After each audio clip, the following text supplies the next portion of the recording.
My name's Simon Gibson. I'm a surround mastering and restoration engineer here at Abbey Road. These days I work on everything from pop and rock right the way through to film soundtracks and TV soundtracks. This room is set up as a 5.1 surround monitored room, which means that we can do everything from mono stereo all the way up to 5.1 surround audio.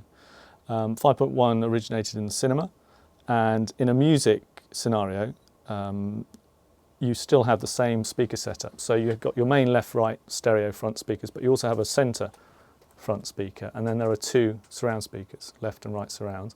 And then sitting on the floor is a low frequency effects LFE channel speaker, which gives the very low bass of the production. Because we do a lot of sound to picture work for film and TV, we prefer to keep our musical chain in the digital world. So although we have a little bit of analog gear, which we use occasionally on old projects from the archive and things, we tend not to use analog gear for our modern mastering sessions because of this picture element, and it's in order to keep picture and sound in sync. We can guarantee we can do that if we keep it in the digital domain.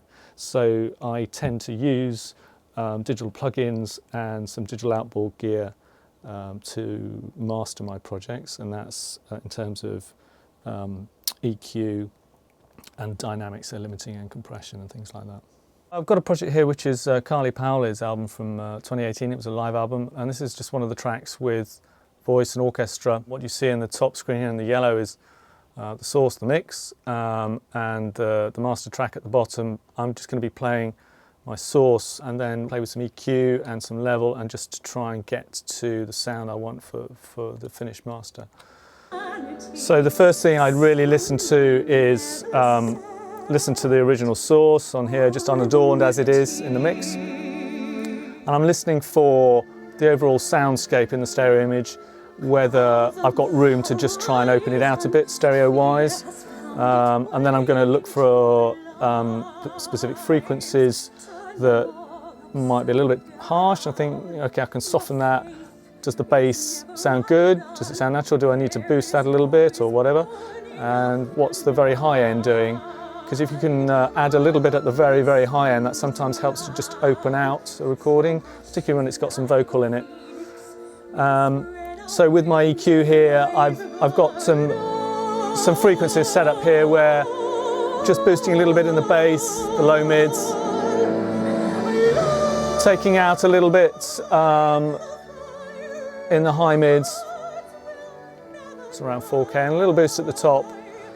And each of these are about a dB and a half, so quite subtle, but overall it helps just to smooth the mix out, to smooth the overall sound. I've got another little set of EQ here, again just at the very low end, and one or two frequencies that I felt needed a bit of help. And then once I've got my EQ sorted and a little bit of stereo width added, then I'm going to play with an overall level here using my TC. And I'm going to find an overall level that I'm happy with, I'm comfortable with, and that the client's happy with. Carly was here with me on this project, and we spent quite a lot of time discussing what's that overall level that we want.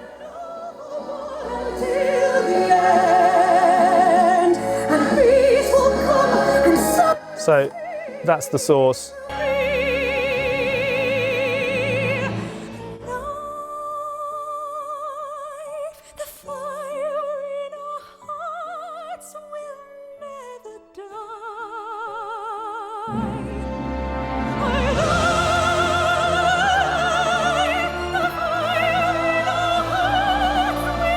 One of the key things here is always working with the client. So Carla's here with her team, and we're sitting here, we're listening to it. She knows the overall sound she wants, and that's really important because you've got a two-way conversation going on. She can describe what it is she wants, and then I try and translate those words into musical results. And with a bit of luck, I get it right first time.